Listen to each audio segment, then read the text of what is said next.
আকাশবাণী কলকাতা স্থানীয় সংবাদ পড়ছি সুদীপ পরশু। এক আদিবাসী তরুণীর উপর পুলিশি অত্যাচারের অভিযোগে সাসপেন্ড করা হয়েছে পুরুলিয়ার কোটশিলা থানার ওসি তুফান দাকে। ঘটনা নিয়ে ব্যাপক চাঞ্চল্য ছড়িয়ে পড়েছে পুরুলিয়ার প্রত্যন্ত ওই এলাকায়।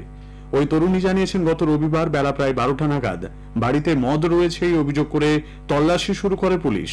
এরপরই অত্যাচার চালানো হয় তার উপর। পুলিশ যুক্ত থাকায় তরুণীকে ভর্তিও নিতে চায়নি কোনো হাসপাতাল। গিয়ে ওই তরুণীর বাড়িতে অত্যাচার করেন কোটশিলা থানার ওসি।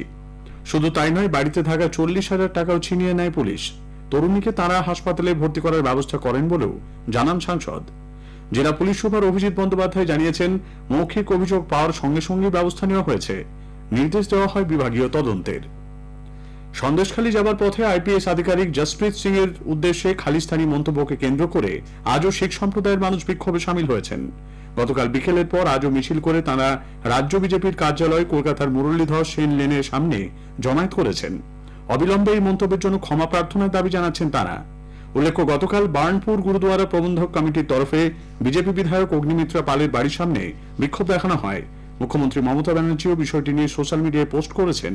পরে পুলিশের তরফে এই ঘটনায় উপযুক্ত পদক্ষেপ নেওয়া হবে বলে দক্ষিণবঙ্গের অতিরিক্ত মহানির্দেশক সুপ্রতিম সরকার সাংবাদিকদের জানান। সন্দেশখালী এলাকায় নিরাপত্তা আরো আঁটোসাঁটো করতে বসিরহাট জেলা প্রশাসনের উদ্যোগে 10টি সিসিটিভি ক্যামেরা বসানো হয়েছে। সন্দেশখালী, ধামাখালী ফেরিঘাট, খুলনা ফেরিঘাট, তুষখালী ফেরিঘাট সহ 5টি ফেরিঘাট ও ত্রিমোহিনী বাজারে সিসিটিভিগুলি বসানো হয়েছে। সন্দেশখালীর ঘটনা নিয়ে মুখ্যমন্ত্রী মমতা ব্যানার্জির ভূমিকার কড়া সমালোচনা করেছে বিজেপি। আজ দিল্লিতে এক সাংবাদিক বৈঠকে বিজেপি নেতা রবিশঙ্কর প্রসাদ বলেন, মমতা ব্যানার্জির পুলিশ তদন্তের নামে নিপীড়িতদের আরো হেনস্থা করছে। जमीन पे कब्जा करना, उनको बेदखल करना, महिलाओं की आबरू लूटना। और मुझे सबसे तो तारीफ आश्चर्य हुआ है कि जो एसआईटी जा रही है ममता जी ने बनाया, वो क्या सवाल पूछ रही है, क्या हुआ, कब हुआ, कैसे हुआ। मतलब वो सवाल कर रही है कि उनको और बेइज्जत कर रही है। और ममता जी, आपको इसका राजनीतिक जनता जवाब देगी। ममता जी विल हैव टू पे फॉर इट। ভুয়ো কল সেন্টার প্রতারণা কাণ্ডে ইডি আজ সকাল থেকে জেল হেফাজতে থাকা কুণাল গুপ্তার ঘনিষ্ঠ ব্যবসায়ী আলমের বেনিয়াপুকুরের বাড়িতে তল্লাশি চালাচ্ছে। এছাড়া বাগুইয়াটি এবং আরো কয়েকটি জায়গাতেও চলেছে তল্লাশি। অভিযোগ, 2005 সালে ভুয়ো কল সেন্টার খুলে বিদেশি নাগরিকদের থেকে প্রায় 1000 কোটি টাকা প্রতারণা করেছেন কুণাল গুপ্তা।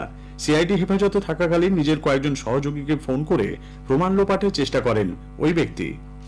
গরু পাচার মামলায় তৃণমূল কংগ্রেস সাংসদ দীপক অধিকারী ওরফে দেব আজ দিল্লিতে ইডির দপ্তরে হাজিরা দিয়েছেন।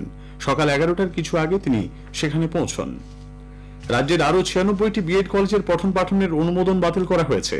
বাবা সাহেব আম্বেদকর এডুকেশন বিশ্ববিদ্যালয় কর্তৃপক্ষ আদালতের নির্দেশ মতো গতকাল এই মর্মে এক বিজ্ঞপ্তি জারি করেছে। বিশ্ববিদ্যালয়ের রেজিস্ট্রার মৈত্রী ভট্টাচার্য জানিয়েছেন, 2023 থেকে 25 শিক্ষাবর্ষে ওই 96টি বিএড কলেজের স্বীকৃতি বাতিল করা হয়েছে। এর আগেও 254টি বেসরকারি কলেজকে অনুমোদনহীন বলে জানিয়েছিল বিশ্ববিদ্যালয়। আজ 21শে ফেব্রুয়ারি আন্তর্জাতিক মাতৃভাষা দিবস। 1952 সালে তৎকালীন পূর্ব পাকিস্তানে জোর করে উর্দু ভাষা চাপিয়ে দেবার প্রতিবাদে ঢাকায় স্বৈরাচারী শাসকের বিরুদ্ধে পথে নামে যুব সমাজ। পুলিশের গুলিতে প্রাণ হারান রফিক, জব্বার, শফিউর, সালাম, বরকত সহ আরো অনেকেই। সেই দিনটি স্মরণে প্রতি বছরের মতো এবারেও নানা অনুষ্ঠানে ভাষা শহীদদের স্মৃতি তর্পণ করা হচ্ছে। দক্ষিণ কলকাতার দেশপ্রিয় পার্কে তথ্য ও সংস্কৃতি দপ্তরের উদ্যোগে এক অনুষ্ঠানে উপস্থিত থাকবেন মুখ্যমন্ত্রী মমতা ব্যানার্জি সহ বহু বিশিষ্ট ব্যক্তি। কলকাতায় বাংলাদেশ উপদূতাবাসের তরফে পার্ক সার্কাস 7 পয়েন্ট মোড় থেকে এক পদযাত্রা বের করা হয়। পশ্চিমবঙ্গ বাংলা একাডেমির উদ্যোগে আজ থেকে একাডেমি সভাঘরে 3 দিনের বিশেষ আলোচনা সভার আয়োজন করা হয়েছে। বিড়লা প্ল্যানেটোরিয়ামের সামনেও ভাষা উদ্যানে নানা অনুষ্ঠানের আয়োজন করা হয়েছে। মুখ্যমন্ত্রী আন্তর্জাতিক মাতৃভাষা দিবসে শুভেচ্ছা জানিয়েছেন। শান্তিনিকেতনে বিশ্বভারতীর বাংলাদেশ ভবনে যথাযথ মর্যাদায় দিনটি পালিত হচ্ছে।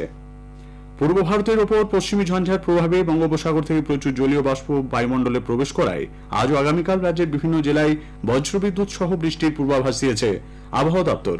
আজ সকালে দিনের সর্বনিম্ন তাপমাত্রা রেকর্ড করা হয়েছে 23.7 ডিগ্রি সেলসিয়াস, যা স্বাভাবিকের থেকে 4 ডিগ্রি বেশি।